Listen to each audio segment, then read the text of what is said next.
All right, welcome everybody. Today we are going to talk about lesson number 31, and this is even more about exponential functions and their graphs and properties. Hopefully you remember that in lesson number 30, we reviewed the basic rules of exponents and then how you would solve exponential equations, either using like basis or using the graphing calculator. Today we're going to talk about growth, decay, transformations, the connections between the equations and the graphs, and then do a couple of those AP type questions. So take a look at the table here. All exponential functions have equations of the following form. So f of x equals a times b to the x minus c plus d, where b has to be greater than 0, but b cannot equal 1. For each of the following exponential functions, identify the indicated values and then use the information to complete the table. So again, just a reminder here, we're going to assume that B is always positive. If it's not, we're going to assume that there was some kind of a reflection that took place, although that would happen outside, and B cannot be 1 because if B was 1, you would just wind up getting a line as opposed to an exponential curve. So take a look at these 5 examples, and we're going to go ahead and start by finding the values of A, B, C, D, and then indicating whether or not there are any transformations. So when it comes to the value of A, the value of A would be anything that is out front of the function. If there's nothing there, it's implied to be a 1. So I'm going to go through and look for any value that might be considered to be an A. And of course, if there isn't 1, you're going to assume that it's just a positive 1. So A is 1, negative 1, positive 2, negative 1, and negative 3. Then we're going to go ahead and go through and indicate all our values of B. So all the values of B would be what the base of the exponential function is. Notice that sometimes it is inside of a parentheses and sometimes it's not. So you just have to be careful and make sure you're looking in the right spot.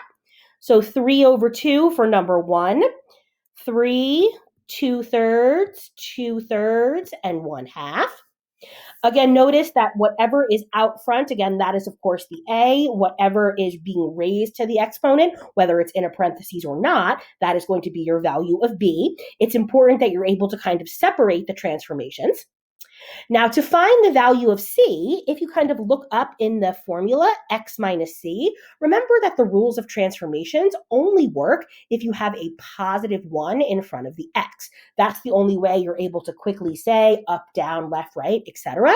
So to find the value of C, if there's anything in front of the variable, you do have to take that into consideration. So kind of an easier way to get around that is to take whatever is up in the exponential, set it equal to 0, and then that's going to help you find your C with no debate.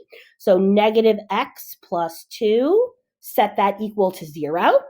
That's how you know that if you move the x over, you're going to get positive 2. Set x minus 1 equal to 0. That's how you know you're going to get that C is equal to positive 1.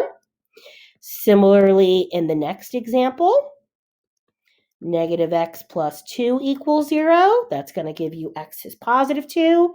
And x plus 1 equals 0. That's how you're going to get that x equals negative 1. So again, most of the transformations, you can kind of just look and get them automatically. But for things with C, especially when there is something other than a positive 1 in front of that x, it usually is a good idea to just take the extra step, set it equal to 0, and then go ahead and solve away.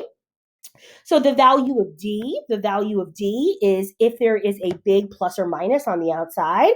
If there is no big plus or minus on the outside, you would, of course, indicate that D was 0. So here in the first one, looks like we have a negative 2 followed by a positive 2, a negative 2, a positive 3, and a negative 1. Finally, they're asking you what type of reflection, if any, x-axis, y-axis, or both, are indicated as part of the equation. So that's going to be important in a couple of minutes. When we start to kind of figure out whether it's growth or decay, we have to think about whether or not there have been any reflections before we kind of state our final answer. So in order for there to be any kind of reflection, there would have to be some kind of a negative. So I'm just going to go through and indicate anywhere that it implies that there's some kind of a negative, and then I'll go back and rewrite them. So in number 1, that negative up inside the exponent, that implies that there was a y-axis reflection. Whereas in number 2, because it's out front, that is an x-axis reflection. Because there are no negatives in number 3, there'd be no reflections. In number 4, there is x and y-axis reflections because there's both a negative inside and outside. And then for number 5, only out front means, again, just x-axis. So again, kind of important that you're looking at these equations and able to dissect each of the letters one at a time because they all really do something different. So if you take a look at the middle of the page here, it now asks you to turn to the following page and take a look at the 12 graphs that are there. So we are going to come back, but let's go ahead and take a look at the 12 graphs to start. I ask you to divide the 12 graphs into groups of growth and decay. So in order to determine whether it's growth or decay, you're going to keep it very simple. If from left to right, the graph is increasing, you're going to declare that that's growth. And if from left to right, it's decreasing, you're going to go ahead and say that that's decay. And I'm just going to use G for growth and D for decay to save some time. So for number 1, it's increasing. So this is a growth. For number 2, decreasing means decay. For number 3, decay. Growth for number 4. Decay for number 5. Growth for number 6. Decay for number 7. Growth for number 8. Growth for number 9. And if you're wondering why some of them, look one way versus why they look another, we're going to kind of get to that as the lesson progresses. And then the final row here, so number 10 is decreasing, which means decay, increasing in number 11, which implies growth, and then decreasing in number 12, which means we're also going to go ahead and declare that decay. We're going to talk more about the equation graph relationship. You probably remember a lot of this from last year, but again, we're going to just kind of solidify it. Something else I want you to just to note here at the bottom. So domain and range, I will ask you to find them. They are pretty simple, so we'll only do a couple. When it comes to domain, any exponential function, whether it's growth, decay, rising very fast, rising very slow, the domain is always, always, always all real numbers. You can plug whatever you want into an exponential function, no holes barred, all real numbers for everybody. When it comes to the range, it depends on two things, growth versus decay, and the horizontal asymptote location, whether it's above or below. So for the range, you really do have to kind of do them on a case-by-case basis. So again, if I was to go through and look at these 12 and say, give me the domain for each of these 12 problems, every single one would be all real numbers. So we're not going to do that. But let's go back through and let's just do the range for a couple. So let's do the range for number 1. And again, I'm just going to use R for range. So the asymptote that goes from left to right, it appears that it's at +1. Asymptotes in these cases mean that you're never going to cross them. Little different than rational functions. You were allowed to cross those, but exponential functions, you never will. So you're also never going to actually touch that asymptote, which means you're always going to use a parentheses. So the range of this exponential function would be parenthesis -1 all the way up to infinity. It's growth and above the horizontal asymptote, so you start at the horizontal asymptote and then only get bigger.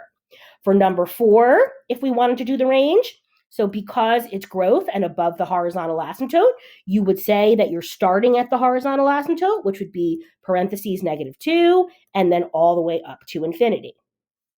For something like number 7, even though it's decay, it is still in above the horizontal asymptote. So that is still going to be your starting point. So in this case, it's parentheses 1 all the way up to infinity.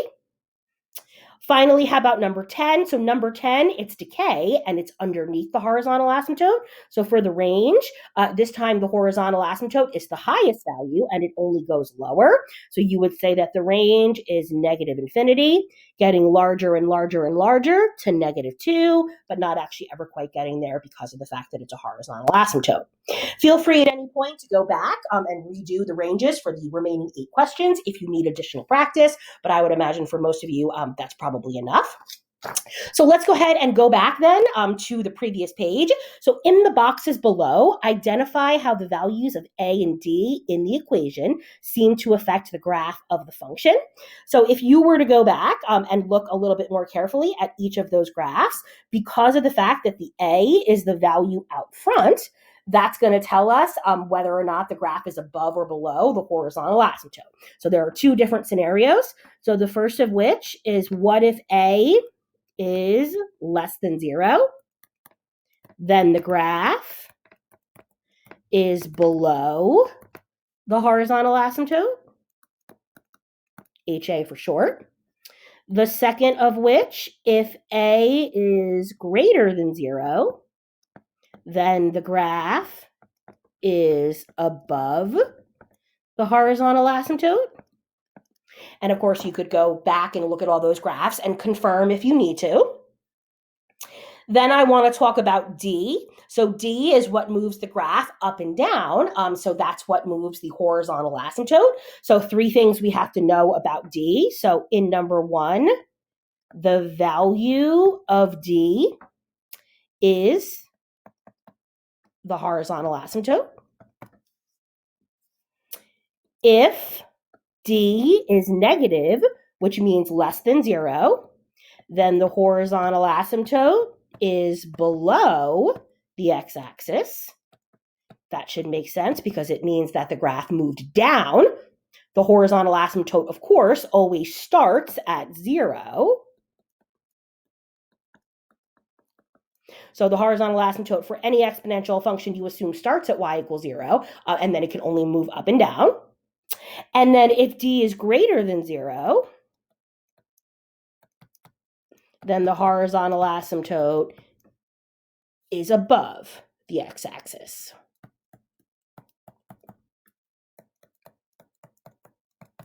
Make that a little more greater than looking. Okay, so 2 scenarios for A and then 2 scenarios for D, although we kind of have to define D to start. And again, I'm not necessarily saying that this is new. I'm just saying that you might not have ever, written it or analyzed it in quite this way. So I do think it's important to kind of write everything down for a quick reference. So once you've got all that written down, take a quick glance now here at the graph just to kind of confirm everything that we just went over. We said that all the values of the D was where the horizontal asymptote is. So if you take a look at number 1, 1 and 1, number 2, -1 and -1, and obviously the pattern would continue. What did we say about A? Well, we said that for anything where A was positive, which would be in numbers 1, number 2, and number 3, that the graph would always be above the horizontal asymptote, which you can see that it is. Whereas in something like number 8, if you have A being negative, you're going to be below the horizontal asymptote, which again, I think that you would agree with there. So if you didn't believe me that all that stuff was true, feel free to review it. Otherwise, let's go ahead and go to the next page. And again, we're going to talk about those 12 graphs again, but now we're going to just kind of talk about them in a slightly different way. So first, does the graph of the function increase or decrease from left to right? And we already talked about it theoretically, but now we're going to go ahead and say it in words. And again, I'm just going to abbreviate using I for increase and D for decrease. So here I have the 12s kind of just one-stop shopping. So if you look at number 1 from left to right, going up is increasing. Number 2, going down is decreasing. So I'm going to go back and kind of fill in my table. And hopefully if you have your graphs printed out in front of you, it should be even easier for you to do so. So increasing, decreasing. Why don't you go ahead and take a minute and see if you can fill in that entire column with increasing or decreasing. And I will go ahead and do so here on the screen. So decreasing, increasing. And again, feel free to abbreviate in any way that makes sense to you, or if you don't want to abbreviate, that would be fine as well. Okay, let me just double check that I've written those all correctly.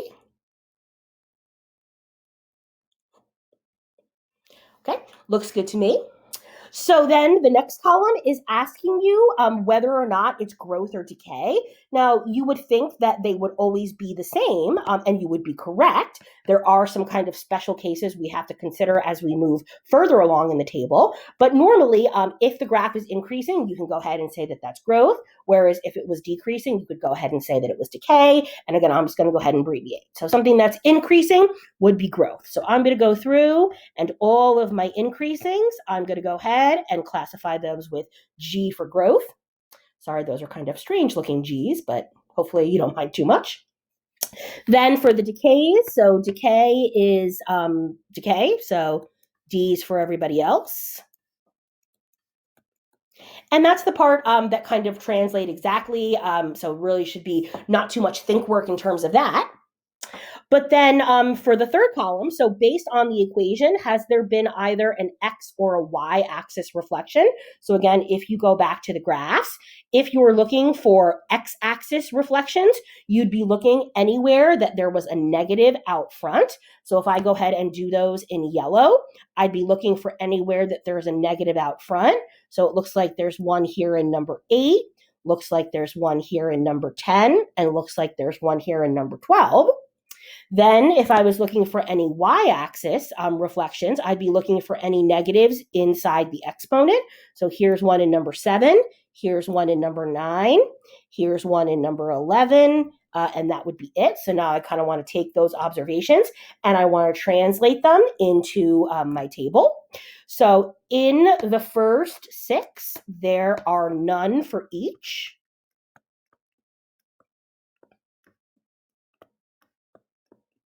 And then again, all I'm doing to fill out the rest is taking what I highlighted on the previous screen and translating it. So it was y-axis for number 7, x-axis for number 8, y-axis for number 9, x-axis, y-axis, and x-axis.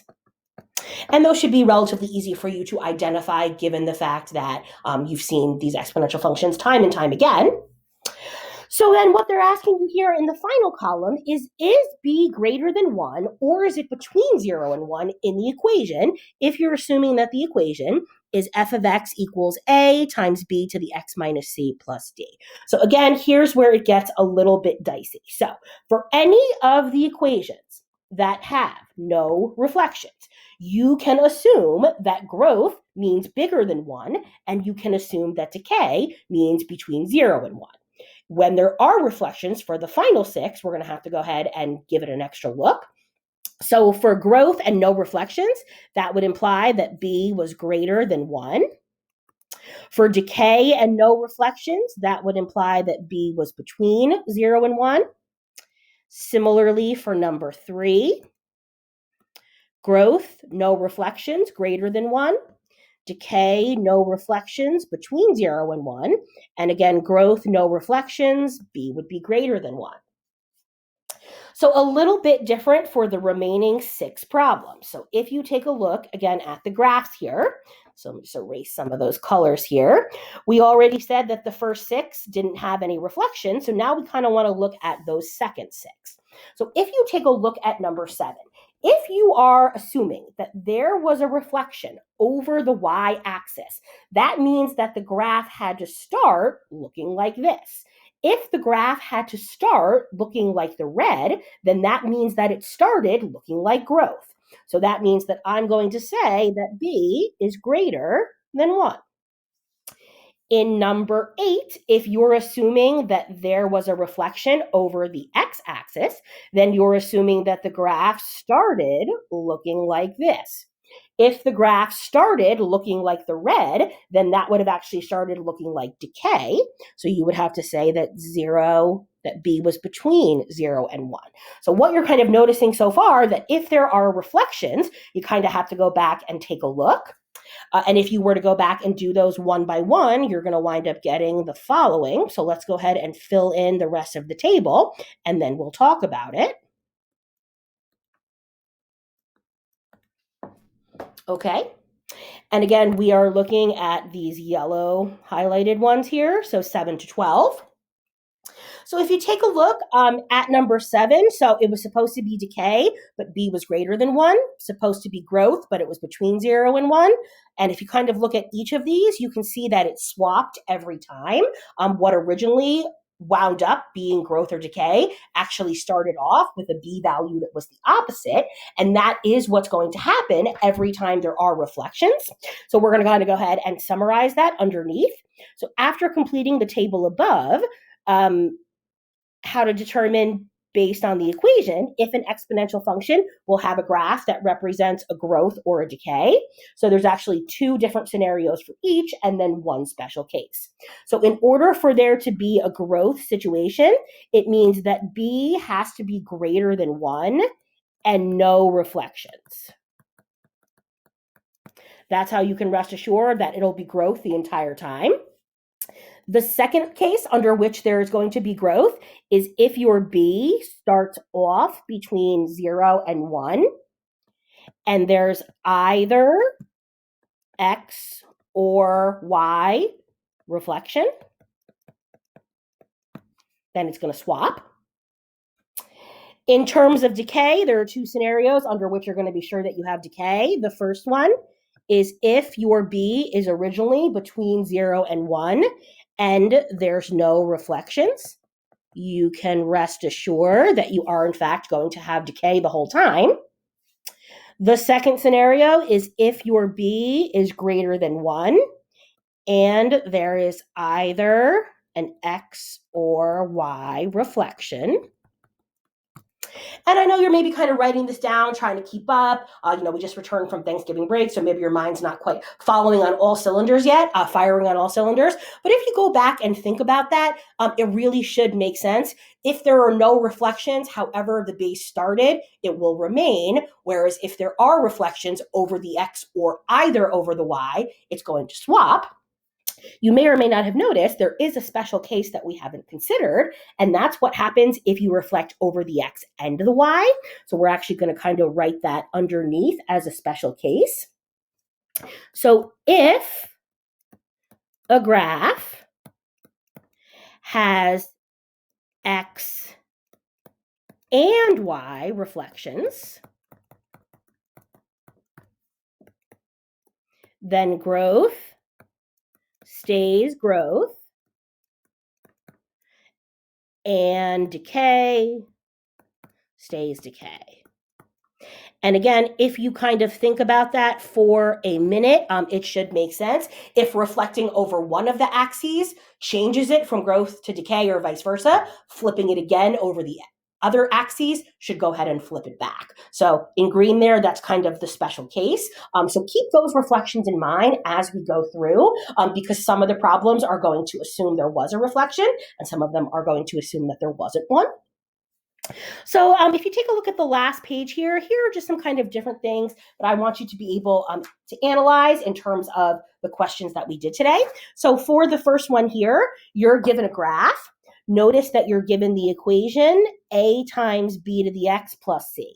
Notice that there were no reflections, so this is just kind of a straight up situation. So take a look at the equation that it's supposed to be. Take a look at the fact that it's H of X. Take a look at the graph itself. And then let's go ahead and try to answer some of these questions. So because of the fact that there are no reflections, this is just kind of as easy as it gets. So from left to right, if the graph is increasing, we're going to go ahead and say that it's growth. So the justification would be that the graph is increasing, INC for short. So now we're back to that special kind of end behavior. We have to start giving, that fancy talk, not just stating the horizontal asymptote, but also describing it. So the left-hand end behavior would, of course, be what's happening over here. And the way that we would say that, so we would say as X goes to negative infinity, this is, of course, the h of X function. So we would say that h of X is going to -2. So in that case, you're going to the horizontal asymptote.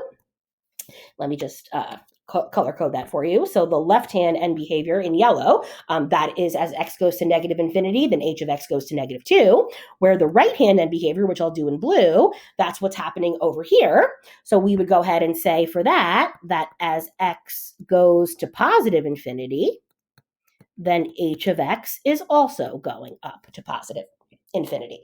So hopefully you've kind of been using that notation throughout, so it really shouldn't be that big of a jump. The equation of the horizontal asymptote, that would of course be the dotted line, which looks pretty easy to find there at -2. Because of the fact that this was a growth situation and there were no reflections, in terms of the value of A, we can safely say that A is greater than 0 because the graph is above the x-axis. And if you were to go back a couple pages to where we talked about that, that should, correlate. For the value of B, again, because of the fact that there are no reflections and the graph is increasing, we can safely say that B is greater than 1 because it's growth with no reflections. And finally, the value of C. So the value of C here is equal to -2, and that's because y equals -2 is the horizontal asymptote. So something to notice here. So notice these were slightly different letters than they were in other examples. Notice that the C is where the horizontal asymptote is, as opposed to being up in the exponent. You'll see the letters change, not only with my instruction, but on tests and quizzes. So you really can't, just memorize the letters. You really have to know what they do based on their location. So take a look here at number 2, and a little bit more challenging, you want to notice here, the fact that there is a negative up in the exponent means that there was a reflection over the y-axis at least. So that is something that we have to keep in mind here. Okay. So taking a look then at the graph, if they're asking you whether or not this is going to be growth or decay, I think you can safely say that this is going to be decay. Why? Because the graph is decreasing. Then they're asking you about the end behavior. So the left-hand end behavior, that is, of course, as x goes to -infinity, then you would say that the graph, which in this case is f of x, is going to +2. Sorry, a little bit messy here as the lesson progresses.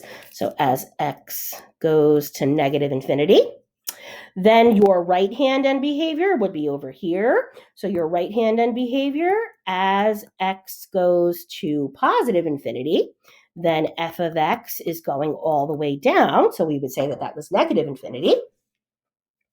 Horizontal asymptote should be easy to find. So that's at 2. So now, in terms of A, we can say that A is less than 0 because it's below the x-axis. So for the opposite reason in the previous problem where we said it was a positive because it was above. So here in B, what we notice here is that because of their equation, there was a reflection over the y-axis. Based on what we just said for A, there was also a reflection over the x-axis. So if there were 2 reflections and it winds up looking as decay, that means it had to start as decay, which means that B had to start between 0 and 1. And that's because decay plus x and y reflections. Remember, 2 reflections kind of undo each other. And finally, the value for C. So C is equal to 2 because y equals 2 is the horizontal asymptote. So I don't know, maybe this is obvious, maybe not, but whether or not there are reflections or not really does determine as you kind of work backwards. So I don't think that there's anything wrong with doing extra problems. And so now let's go ahead and do our final problem here. So again, notice that we have a table. Notice that in this table, they're telling you that this is big function h of x. And notice that they're telling you up in the exponent that there was a reflection over the y-axis of some kind. So we do want to keep that in mind. So as you take a look at the graph, so look at the x's are getting larger. Take a look at the h of x's, those are getting smaller. So if you were going to kind of think about just a quick sketch of what this would look like, it would kind of look like this. So then from here, is it growth or decay? Well, if you think about what the graph would look like, and if you look at the table, because the values are going down, so we would say that it's decay, and it's because the y values are decreasing. Again, we've kind of been doing these explanation problems more and more frequently, but some of us are still kind of having trouble with that step, so it doesn't hurt to do a little bit more. So state the left-hand end behavior. So if you look at the very left of the table, you're getting positive 513. If you were to think about what the graph would look like, either way, as x goes to the very left, which would imply that it's going to negative infinity, the entire function h of x is clearly getting larger and larger, which has to go off to positive infinity. Even if the table only goes to 513, we know that exponential functions either have to go all the way up or all the way down. In terms of the right hand end behavior, if you look at the right hand end behavior, 1.002, if you think about what's happening at the right hand here, that's where it has to level off. So as x goes to positive infinity, we would say that the h of x function is going to 1, because that would, of course, be the horizontal asymptote. Give an equation for the horizontal asymptote. Well, hopefully, because you're getting smaller and smaller, but closer to 1, we would say that the equation is y equals 1. And it's because as x goes to infinity, h of x goes to 1. Okay, is the value of a less than 0 or greater than 0? And give a reason. So there's a couple of reasons here. Now that we know that the asymptote would kind of be here at 1, let me just, whoops. So there was my equation. Switch my color. Looks like the horizontal asymptote would be here. So is the value greater than 0 or less than 0? Give a reason. So look at the y values. All of the y values are positive, positive, positive. So that would imply that a is greater than 0 because all y values are greater than 1. And another reason the graph is above the horizontal asymptote, which again, you know if you kind of did a little sketch there. Is the value of b greater than 1 or between 0 and 1? And give a reason. So in order to answer this, we're going to have to go back to the idea that there was a reflection over the y-axis. So if there was a reflection over the y-axis, and this is what the graph ultimately winds up looking like, that means that the graph had to start looking like the blue one. If the graph had to start looking like the blue one, then that means that the value of b actually had to be greater than 1. So what's the reason? The reason is that h of x is decay and y-axis reflection. Last two, what is the value of c? And give a reason. So in this case, c is equal to 1 because y equals 1 is the horizontal asymptote. And finally, the domain and the range. So the domain we should love. It's always all the real numbers. From the range, because the horizontal asymptote is at 1 and because it's only getting bigger and bigger and bigger, we would go ahead and say that the range was from 1 to infinity. So certainly there was a lot going on here. I don't really know how much of it is new, but I definitely think you're considering these topics from a new perspective, which is really kind of what the whole honors point is. So thanks very much for tuning in, guys. You're going to go ahead and try homework number 31, and we will catch you next time.